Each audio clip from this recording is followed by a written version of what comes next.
Hey guys, an update on the energy fuel stock. How bloodbath continues like crazy. Although some stocks are, yeah, but these are the stronger companies, Canvu, United Health Group, UPS, Nike. Like these have been really stable considering the volatility across the board. These have been really, really strong. Energy fuels, someone commented, could it be that we are in a larger correction? And yep, I was thinking about that myself as well yesterday, but let me explain.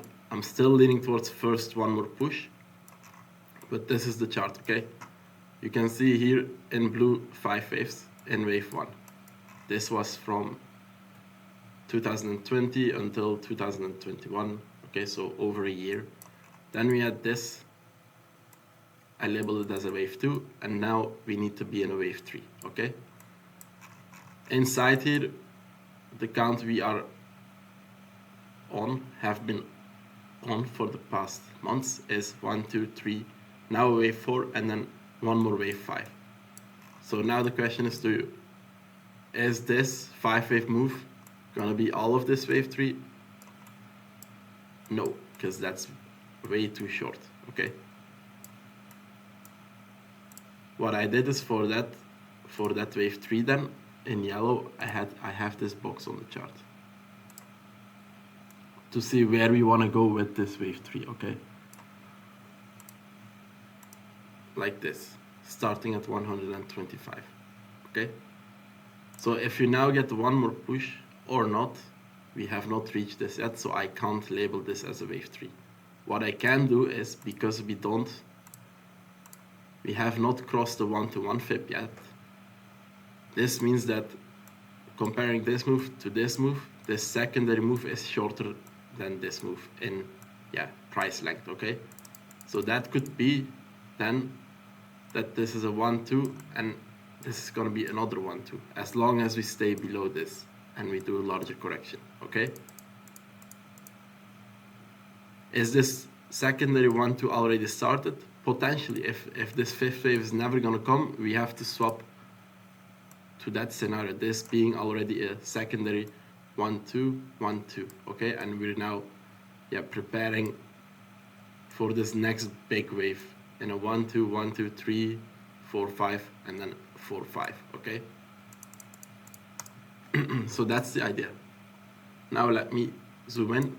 Also, you see here the volume is increasing a lot this past few months, and we want to see that for wave 3 we want higher volume, okay? For now, I'll just put this in yellow. I'll leave the 1-to-1 there as well, and then keep this in mind and we'll zoom in. One more thing, we had this red candle on the weekly. For me, this was already, look, you can go back to the video. I said, look, this is looking significant, okay? This high volume on the weekly red, and we were at RSI levels 90 plus. That is pretty alarming for a weekly chart, okay? So I'm not super stressed because I was expecting this. I was mentally ready for this, okay? Yep, it's gone a bit faster than I thought, but it's still okay. We're still far above like invalidations. So, okay. 1, 2, 3, or 1, 2, 1, 2, 3, 4, 5, 4, 5. Keep those ideas in your mind. Now, if we zoom in, I'm gonna delete this timeline because it was literally did nothing.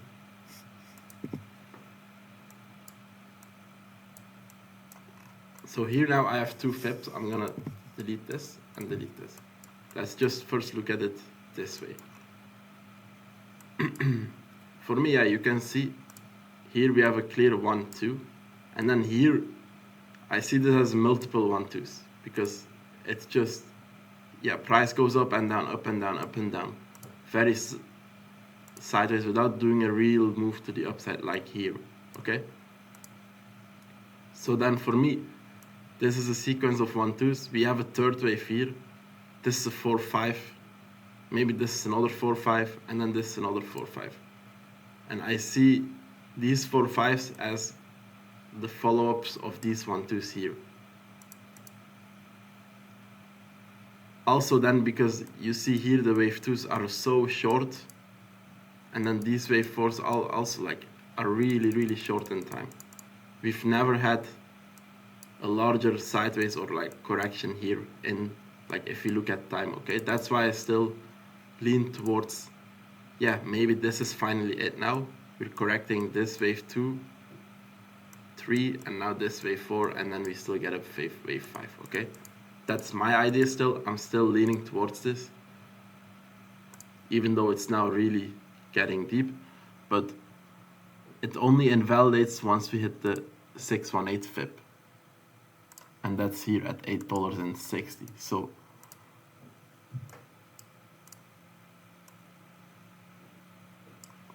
So yeah, that's why, like, there is still room. It only invalidates here. Okay. Internally here, yeah, now the fifth wave is in. I'm gonna delete this labeling. The fifth wave is in, so yep, we could now try again to move to the upside. Okay. And then we have to see, once we get price action to the upside, we have to see how price behaves. Someone commented, yeah, can this be part of a larger wave A, wave B and wave C? Yep, that would be the case if, for example, this was your 3, this was your 4, this was your 5. And now we are correcting all of this, okay? For that, I would need to pull fibs from the low, not from this wave 2, but all the way from the low. And then you can see we have overlapping fibs now. If I pull all the fibs here for this scenario and all the fibs for that other scenario, they are overlapping. So we are in both scenarios, you can say, okay? I'll just leave these larger important fibs here should we lose this, okay? But for now, that's why I'm still leaning towards this. We still have room for invalidation. We also have this swing here, previous high here at 1150. I don't think this one will be ignored if we go there. Then why else do I think we're still in this wave 4 here? Look at the volume, it's just declining. We're going lower but on very low volume. We are oversold on the 4 hourly, almost on the 1 hourly as well. Across the board, look at Bitcoin, it is so oversold. I don't remember seeing it like this. Like, look at how deep the RSI is. Yeah, this is just the RSI. Yeah, it can stay here. Yep, exactly. But at least the bounce I would really expect now. Maybe we hit this first at $77,000, but then really it's time to get some green price action. You can't go vertical, even though, yeah, people might sell, or like we might be in a crash. It's already gone down so much. You can't do it in like 1 week or 2 weeks. You need waves. You need to go to the upside a bit as well, in my opinion. But okay, then going back here, this internal labeling, I'll zoom in to the 4 hourly. I have it as an A, B, 1, 2, 3, 4, 5 in your wave C, okay? Wave C, very long now, yep. But considering we're still above the 0.5 fib, I'm okay with it. Once this is finished and once we get the bounce, we need to see what kind of reaction we get. If it looks like a 3-wave move and we have an 86 hit here from this low, then yep, the scenario would open, like the scenario that we're gonna go deeper in this larger 1-2 with this fifth already being in, gets more probabilities, okay?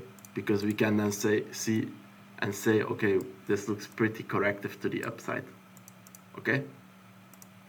But if we get now, yeah, a clear 5-wave move to the upside, and then if this support holds, yeah, the probabilities increase more that we're gonna do this 5th wave, okay? For now, it's pretty even, the probabilities, I'd say. I still lean towards this, also because if I zoom in here, no, not if I zoom in, but just, yeah, because we are holding above this 0.618. What I wanted to show is, if I zoom in here, the most bearish scenario is also one I have in my mind, but this is my third scenario. First scenario is we are going up with this fifth. Secondary scenario is this fifth wave is in here, and we're gonna do this. Third scenario is that, yeah, this is gonna fail and we're gonna go down and make all-time lows. But that's my third scenario. That's probably not gonna happen, considering also, yeah, the energy concerns and, yeah, the US pushing towards nuclear. They will need uranium, okay? I mean, that's my thought, with all these data centers, etc. But the most bearish scenario, the third, would be 1, 2, 3, 4, 5 in a wave 1, 2, 1, 2, 3, 4, 5, 4, 5. Okay, then we have a larger wave 1 to the downside. Wave 2, and then if that wave 3 goes with higher volume, then yeah, we're cooked. But I'm not looking at it that way because, first of all, we have overlap here. If this is a 1, 2, 3, 4, 5, you can't have overlap with wave 1 and wave 4, unless it's a diagonal, yep, but this looks then not as like a diagonal, this next move. Also then, if this is a 1, 2, 3, 4, 5, this has to be a wave 2. Look how this is just too short in time, your wave 2. And your secondary wave 2 is longer. And yeah, in time and in price action as well. So that also is not making really sense to me. So that's it. Hope you get more a bit of an understanding. Wait, was that said correctly? Hope you get more of an understanding of, yeah, what is going on.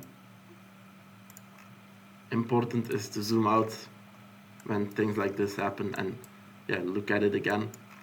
1, 2, 3. This wave 4 is valid until we hit $8.62.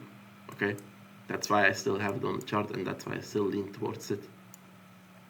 If that falls, yeah, this is complete, and this will be another larger 1, 2 potentially. For that, we have to look at these FIPS, and the invalidation is at $4.11.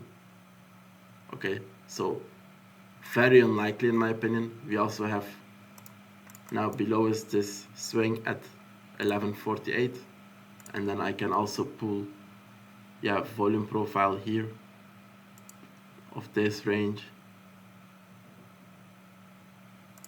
Point of control will also sit above the invalidation of that second scenario.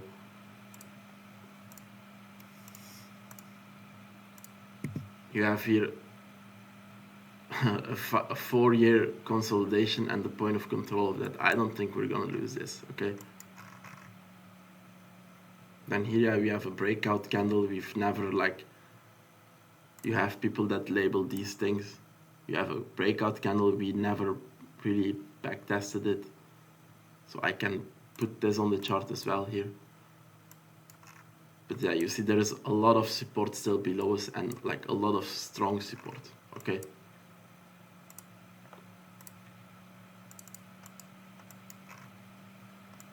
So that's that. Still looking for a bounce would be really nice. And then with that bounce, we can try to, yeah, identify what the move up is gonna be. This or part of a B wave, and then we go down a larger C wave for that larger 1, 2 scenario. So for now, that's it. A longer video, but I think it was necessary. Thank you for watching and have a good weekend. Hope to see you next week. Hopefully market recovers a bit still later today or next week. But it's gonna be, yeah, you have interest rate decisions coming up, jobs data that's being, yeah, cancelled, etc. So beware, it can still be a rough few months, okay? Thank you for watching and bye-bye.